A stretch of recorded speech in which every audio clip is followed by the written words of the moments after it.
Yon mga idol, meron na naman tayong bagong idadiagnose, Hyundai Genesis mga idol. Nagche-check engine, Hyundai Genesis 2.0T. Yan mga idol, patayin muna natin nang masalpakan natin ng scanner. Idolo mga idol, scanin na natin. Yan, i-on muna natin yung ignition, pero hindi natin kailangan pa-startin mga idol. Ayan, off muna natin tong aircon mga idol. Yan, scanin natin mga idol. Auto search natin, tingnan natin kung lalabas siya sa auto search.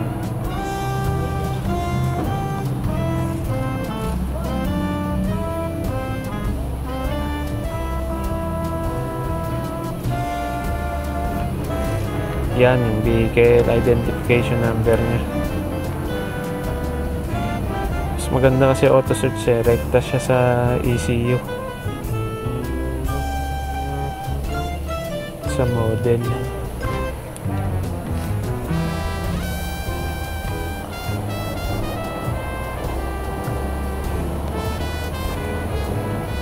Tap natin 16 pin. Automatic ulit tayo.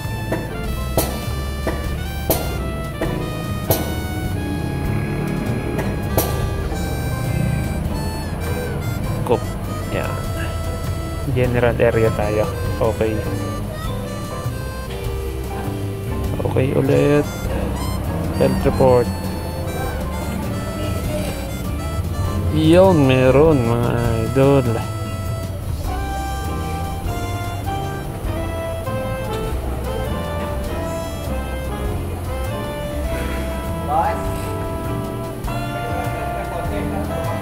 Check engine, daming pula.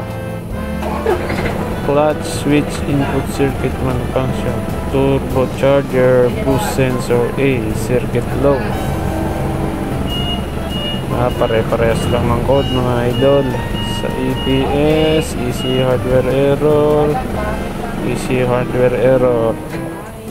Pero ito muna tignan natin mga idol, kasi yung sa ECU hardware error, medyo hindi natin sa ulado yan.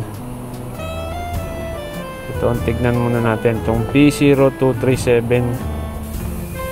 Yan, kadalasan nire-reset lang. Pag may problema naman, babalik yan. Ito kung may problema talaga ito. Yan, hanapin natin itong turbocharger boost sensor A circuit low. Mga idol, supercharger sa turbo, tingnan natin. Naman dito sa isa, nakauyo, putol mga idol. Pinuputol oh. Naputol to, hindi naman nat ng dagaya ito eh.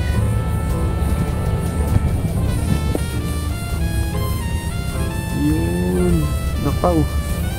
Yung belt mga idol, no, palitin na. Pumampas siguro ito, dumadampi siguro sa sensor. So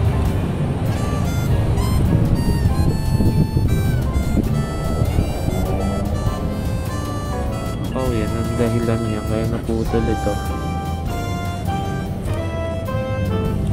Kailangan bumili ng socket. Hirap pa naman hanapin itong socket.